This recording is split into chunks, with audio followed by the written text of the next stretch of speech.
We're going to do the prices of some of these items in the Ivory Hammer 1962 to 63. There's no point in me making a big deal out of the prices, to be honest. We all know that they will have gone up. The notable thing about the prices is that when this was printed, the pound was worth at least double the value of a dollar, and now the dollar to a pound is not far off what the euro is worth to a pound. So the pound has retreated massively since this was written. So there's not a lot of point in wallowing in the prices, the dollar prices or the English pound prices. The book says the Metropolitan Museum was actively buying in Sotheby's. So we'll just go through, and I can't go through the whole thing, of course I can't, for copyright and everything else, but I can make some comments on it as I go. And the book talks about the sources of the stock and who's buying the stock in great detail, much more detail than you'd expect. Nowadays the vendors and the buyers will be really annoyed if the auctioneers release this sort of information. Okay, illustrations. One of the things about this book is they're picking some of the nicest items. They're not just picking the most expensive items, they're picking a curated selection of good things. For example, I looked earlier on at these Impressionist pictures. Some Impressionist pictures I don't like. That is a beautiful curated picture. The colours and the composition, that is a beautiful curated picture. That is two, that is two, that is two, that is two. So all the pictures they're putting in the book are good Impressionist pictures. If you go to Sotheby's now and try and buy these pictures, you will not be able to get such a nice selection. The selection nowadays are the second, on the whole, the second grade leftovers. There'll be incomplete ones, there'll be small ones, there'll be boring ones, there'll be trial versions, there'll be ones that didn't end up being quite so spectacular. So it's just a comment about the stuff in the book. Okay, back to where I was. I've turned over a few corners to help me find where I got to. This is an interesting one. This is a drawing by Leonardo da Vinci, and it was sold for £20,000, which was then $55,000. I would expect that price would be subject to premium as well. I might be mistaken. It's called the Madonna and Child. And they have found another one in the Hermitage Leningrad Museum.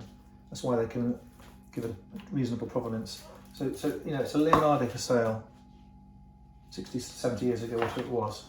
And this whole thing is full of fantastic artists. Guernica, £650, £560, beautiful. This is a Canaletto, and I picked that out because I was born in Warwick, just by, well, close to that tower. And Priory Hill was Priory Gardens, was a priory, and Priory House was bought by an American and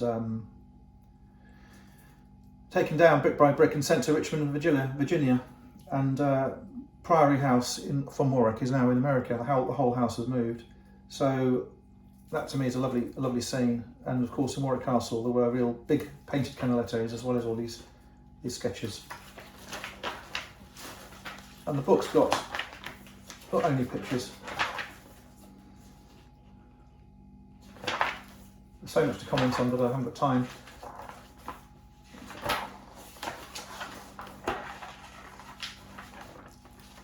American pictures, European pictures, still lives. £25,000, Henri Fantin Latour. Some coloured plates, some not coloured plates. This is a Degas.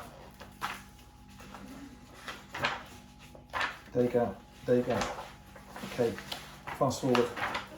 That's Picasso, that's a Matisse. So Matisse, Coupe d'Orange, Cup of Oranges, 1916, 21 inches by 25 inches, pre-metric, £12,000. Pablo Picasso, Le Compotier, painted at Cadax, that is Costa Brava in Spain, 1910, 12 by 17 inches, 18,500. Beautiful. So you can see it's a lot of fun to look at these books. I will try and get some of the other ones. Chagall, Henry Moore, reclining figure. I must have heard of 1,000 more sculptures with the same title, reclining figure. I'm not sure I really like Henry Moore. How can you like such a repetitive, silly artist? Really, it's just silly. I know it's groundbreaking, but isn't it silly? Ben Nicholson, this is a very famous artist. This was painted in 1946. It's a windowsill with two cups on, a mug and a teacup, £1,400. That picture now is probably worth £100,000, for example. Dürer, very hard buying these prints because there's so many reproductions, and if they're framed, it's impossible really to see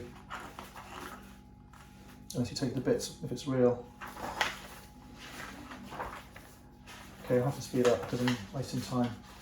This is a commentary about someone who bought lots of English libraries, literally libraries from private houses. This gentleman here. These are illustrations. This is a nice map I found earlier. This is a map of America, North America, and it's dated 1583. La Ferris Atlas from Rome and Venice. The Canary Islands, that it has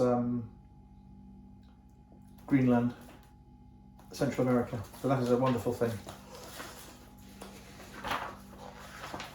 Music. Prehistoric stuff, ancient stuff, tribal stuff, Japanese prints. So you can see there's a lot. This is called ambassadorial plates, this stuff. You can see there's so much variety, jewellery, that it's incredible. And I recommend anyone who finds this sort of stuff interested to get hold of one of these books. The other thing in passing, which I can't find, I must have not have folded the page, is there were some Rubens pictures in here. I think they were Rubens, and they were painted on ivory. They were miniatures, and there were a number of miniature pictures painted on ivory, literally ivory, which nowadays would be pretty hard to move around and sell. But in 1962-63, no one would have given it any thought at all. Okay, so we've seen the Ivory Hammer, published by Sothebyys. Cute.